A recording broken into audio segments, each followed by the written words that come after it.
So welcome back to the PowerPoint slides. Now, using some imagery, this is a different half-hourly data, but what I wanted to show here is as the solar kilowatts are increased, the impact on the half-hourly data imported, or the total consumption. So if I set this away, so what we're doing here is adding installed solar kilowatts onto the consumption of, in this case it's a large hotel. It's quite a larger half-hourly data set than we were looking at previously, but as the installed solar, so we're now at 400, you can start seeing a hollow in the summer in the middle of the day developing. So you can see the consumption requirements dropping significantly here on the side view, on the, I suppose called the 3D view. You can see a big hollow developing as the curve comes down. So we're now up to 800, 850. You can see the impact of that solar profile, and we're now into exporting. We're now in negative numbers, so we're now exporting electricity. You can see this hollow significantly impacting the consumption, big chunk out of the middle. The idea with this curve here, and we've now hit 1000, which is the end of the demo, it's to remind people that solar is fantastic, but it is limited to daylight, and you have to decide how much of this surplus you can actually use. Now in future, a lot of this surplus will be associated with EV chargers and consumed by EV chargers, which is fantastic, but the local grid may not be able to support all this export. So you need to consider about what is the point of installing too large a solar if you cannot consume all that electricity on your premises. Is there a neighbor that you can sell surplus to? Is there an opportunity to install EVs and encourage people to charge their EVs during the summer? But you have to also consider, well, hang on, what about the winter? You know, those people will still want to charge their EVs in January and December.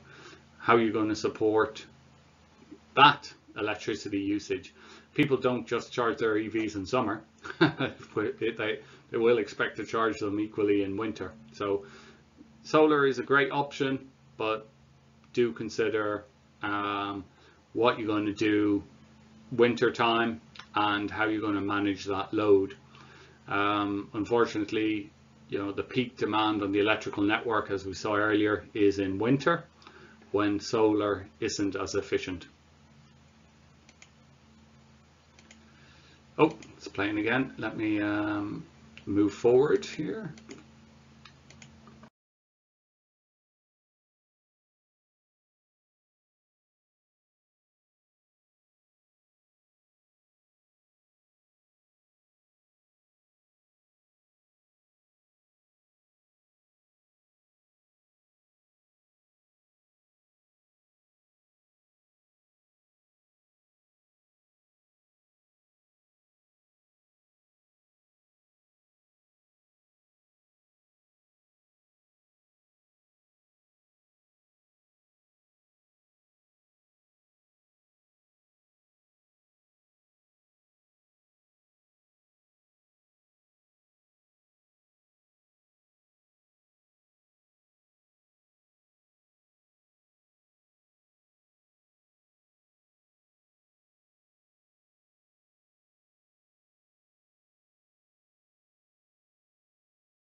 So just a reminder of the analysis that we've done. So we put solar panels at 100.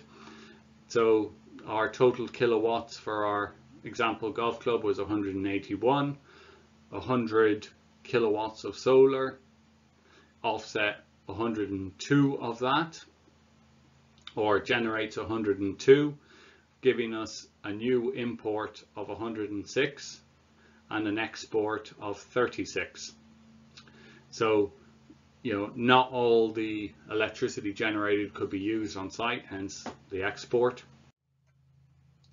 And in terms of figures, costs, 29,000 is the consumption. The solar panels would offset £17,000, giving a new import of 16,000 and an export rate of just under £2,000 a year. So, it's all of these figures need to be considered. Peak kVA, just mentioned again, in the UK, that will become more significant relative to the red, amber, green charges and the triad charges going forward. So it's all about your network capacity, and you have to start thinking about that. So that brings us to an end of our workshop. If you would like to contact us, feel free to visit our website or drop an email to info@briceenergyservices.com. Equally, you could follow us on social media, LinkedIn, Twitter, YouTube, and we'd be delighted to hear from you. Thank you very much.